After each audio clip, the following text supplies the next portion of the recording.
Welcome back into the Sports Source. This segment brought to you by Elkmont Station.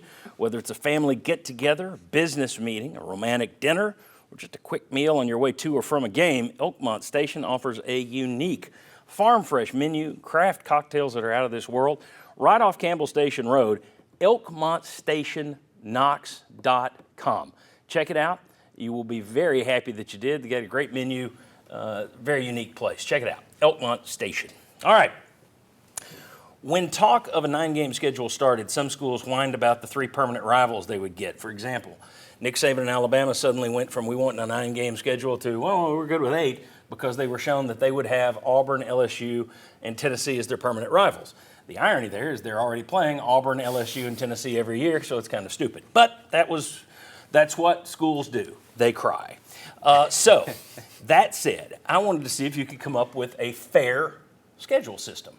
I think you can, and here's how. Let me explain how I did it, and then we'll let you guys poke holes in it. First of all, use the all-time wins. Supposedly the SEC is going to look at the last 10 years when they're breaking out their schedule format. It's more accurate to go back through history. You know, I know teams are hot right now, but over the long haul, the teams at the top are the teams at the top. So what you got there is all the teams in the SEC listed 1 to 16 with their winning percentage, all right? The top 8 teams in my system, that'd be Alabama down through Auburn. They would play the top 10 twice. So that'd be down through Arkansas twice, and they'd play 1 against the bottom 6. The bottom 6 teams, they play 2 against each other. So the good teams play the good teams, the bad teams play more of the bad teams. And in the middle there, you got Arkansas and Texas A&M.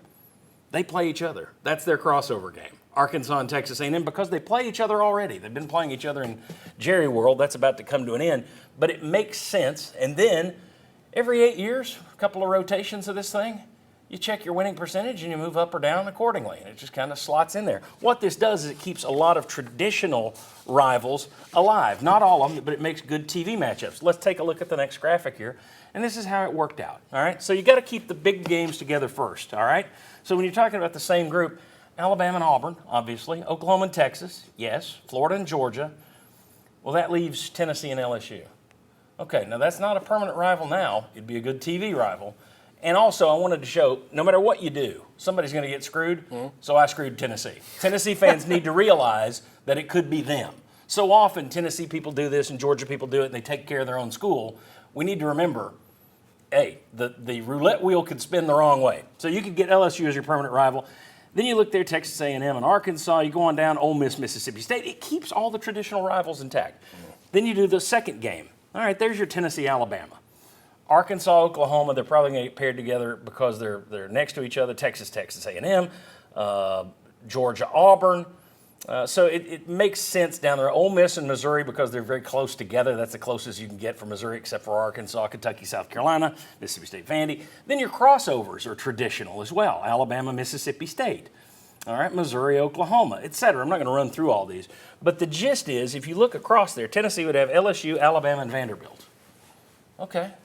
Now, granted, most Tennessee fans would prefer Kentucky, Alabama, and Vanderbilt, or if you had a good team, Florida. But again, you could get hosed there. LSU, Tennessee, Vanderbilt. You look at all these, like Alabama's would be Auburn, Tennessee, Mississippi State. That's traditional. They're closer to Mississippi State than anywhere else. Everyone gets 2 good ones. Everybody gets 1 bad one. If you're at the bottom of the league, it's vice versa, which is kind of the way they do the schedule now anyway. And then in the middle, it's A&M and Arkansas. Now, I think that's pretty fair. I think you could do it with that system, and there's not a lot of headaches. I turn it over to you guys to point out all the headaches. And tell me why I'm wrong and why you dislike it. It's a pretty fair system. I've said from the start, it comes down to whether you want fairness or rivalries. You can't have both. And I'm sure you can. And basically, well, it's the best you can do blending both approaches. Yes. Because there you lose Alabama, LSU. Yeah. Tennessee As obviously loses. Rival, yeah. Tennessee loses Kentucky and some other permanent rivals. So, but if you only got 3 teams, 3 permanent rivals, something's got to go. So yeah, that's about the best you could do. I think it's a fair system, but that's what people have to weigh. Are you going to keep that, or go with something like that where it keeps as many of your rivalries as possible while also making it somewhat fair, or are you more interested in preserving the history and fairness goes out the window basically? I like the idea of it's good teams play each other twice, bad teams play each other twice. I think that one makes sense to me. But thoughts, Josh? You're a hatchet man with most of my plans. Do your thing. Yeah, I don't even know why it's worth considering. There you go. No, we've got to get more randomness to it. I think with 16 teams, and I'm a 9-game fan. I want 9 games within the conference. I think 8 games with 16 teams is just silly at this point. Have the league members play each other. So holding on to some of the rivalries, you can't hold on to all of them, and you're maybe going to build some new rivalries, or at least familiarity, where you look forward to the next time you see this school, as opposed to saying, well, we'll see them in 8 years. So that plan is, I think, a really good starting point. I'm sure we could find some tweaks, but I think that's a really good starting point. Tyler. Tradition, in my opinion, went out the window whenever you started collecting money in expansion. Yep. So when it comes to but you're losing the classic rivalries, doesn't matter. Now, also to the point, this isn't just me homering it up here. I love the Matrix. I wish you would schedule our fantasy football schedule. That's even. But what I will say is this: if we ever get an answer to what the previous segment was, what's the criteria to get into the college football playoff? Tennessee fans shouldn't hate that at all. You keep Vanderbilt, you get Alabama, and you get yourself the juice game with LSU. Which I think that's a random deal, but I hear you. But it's an opponent that will make you look good on the resume. Yeah, and I also think that's one that could become a rival. I mean, if you remember, was it 2005 when they broke the team's bus windows, throwing liquor bottles at it, and shook the bus?